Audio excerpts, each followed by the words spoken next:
నాకు ఈర్ష్యగా ఉంది. తన మీద నీకు అంత ఈర్ష్యగా ఉందా? నాకేమో అనిపించట్లేదు. ఇదేమంత పెద్ద విషయం కూడా కాదు, కానీ మా నాన్నని ఇది కొనిపెట్టమనాలి. నాకే బిల్డింగ్ లో ఒక ఇల్లు కావాలి. సునీయ కూడా ఈర్ష్య పడుతున్నాడా? చాలా వింతగా ఉంది కదా.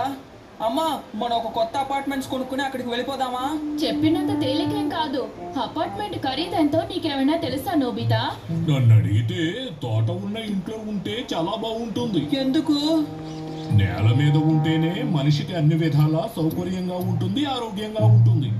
నాన్న ఇంకా పాత పద్ధతిలోనే ఉన్నారు, ఎందుకంటే ఆయన ఎత్తైన ప్రదేశంలో జీవించలేదు. సరే, నువ్వు ట్రై చేస్తావా? హా? నువ్వు ఇప్పుడు ఏదైనా గ్యాడ్జెట్ తీయబోతున్నావా? కానీ ఇప్పుడు కుదరదనుకుంటాను. ఇంకెప్పుడైనా చూద్దాంలే. ఏమంటున్నావు నువ్వు? ఏదో గ్యాడ్జెట్ తీస్తావు అనుకుంటే ఎలా అన్నావు? ఇప్పుడు మనం ట్రై చేస్తే పెద్ద గందరగోళం సృష్టించిన వాళ్ళం అవుతాం. రాత్రి 2 గంటలకి ట్రై చేద్దాం. 2 గంటలకా?